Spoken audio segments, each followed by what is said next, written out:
Good afternoon, everyone. In this video, we are going to discuss gas phase synthesis of nanomaterial as well as furnace. So, with the use of the furnace, while heating the element, it will be converted as the nanoparticles. So, that we are going to discuss over in the furnace. First, we are going to discuss the gas phase synthesis of nanomaterials. So, in the gas phase synthesis of nanomaterial, advantages is that it is excellent control in shape, size, and crystallinity and chemical composition, and highly pure materials can be obtained over here, and a multi-component system are relatively easy to form over in this gas synthesis nanomaterials, and easy control of the reaction mechanism. Okay, so these are all the advantages of this gas phase synthesis method. So here in the gas phase synthesis method, it increasing the interest because of they allow the elegant way to control the process parameters in order to able to produce size, shape, and chemical composition controlled nanostructure. So in conventional vapor deposition synthesis, so the gas products either are allowed to be react homogeneously, heterogeneously, depending on the particular applications. So in homogeneous chemical vapor deposition, so the particles from the particles form in the gas phase, and it diffuse towards the cold surface due to the thermophoretic forces. So this thermophoretic forces also it is called as thermodiffusion, and it can be scrapped form the cold surface to give the nano powder or deposited onto the substrate to yield what is called particulate flames. So in heterogeneous chemical vapor deposition, so the solid is formed on the substance of furnace, surface, so which is catalyze the reaction and dense film is to be formed. So in order to form the nanomaterial, several modified uh, chemical vapor deposition methods so have been developed in uh, gas process. Okay. So most of the synthesis routes are based on the production of small cluster that can aggregate to form nanoparticles. So condensation occurs only when the vapor supersaturated, and this process homogeneous nucleation gas phase uh, utilized to form particles. So this can be achieved both by physical and chemical methods. Next, we are going to discuss the furnace. So in the furnace, the nanoparticles are produced by heating the desired material in a heat resistant crucible containing the desired material. So this method is appropriate only for materials the materials that have the high vapor pressure at the heated temperatures that can be higher than 2000 degree centigrade. So here the energy is normally introduced into the precursor by arc heating. So the electron beam heating or joule heating, so the atoms are evaporated into the atmosphere, which is either inert or reactive to carry the reactive synthesis over here.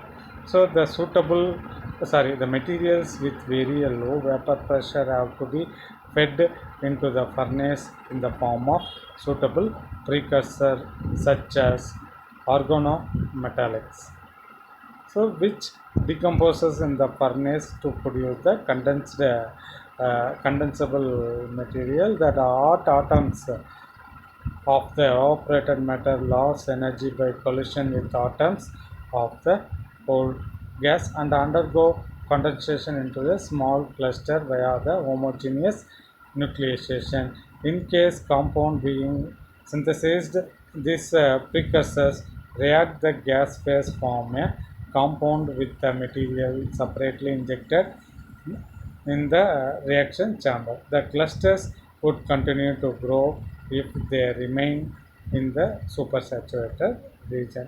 To control their size, they need to be rapidly removed from the superstructured environment by carrier gas.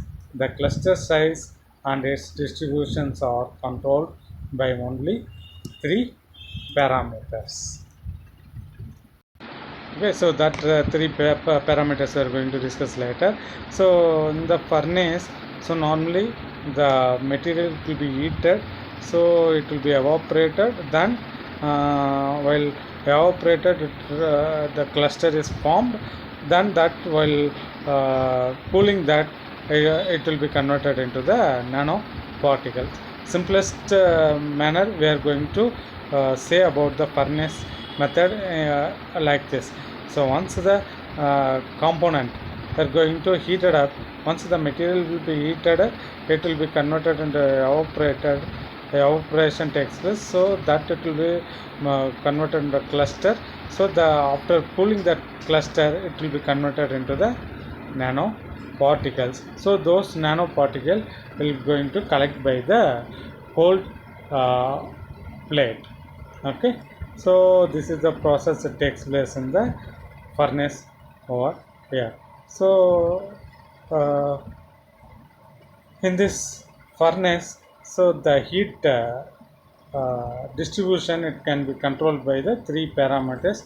So that will be the rate of evaporation. So it will be depends upon the whatever the energy input we are given.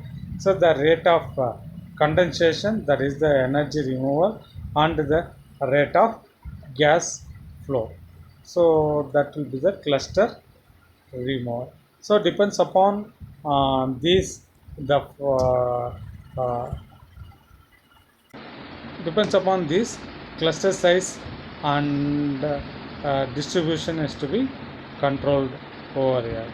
So here the because of its inherent simplicity, it is possible to scale up the process from laboratory to industry scales. So that is the milligram per day into the tons per day. So the simple thing, so we are heated, while heating we are using as a furnace, so it will be reaches its maximum its uh, temperature, so it will be evaporated, then it will be formed into the cluster, then it will be converted into the nanoparticle that will be collected from the cold plates. So like this manner the furnace method is used to produce the nanoparticle. Okay, so in this one uh, the cluster would continue to grow if they remain in the super saturated region. So this is a point we have to remember over in this furnace method. So with that, this video ends. So thank you.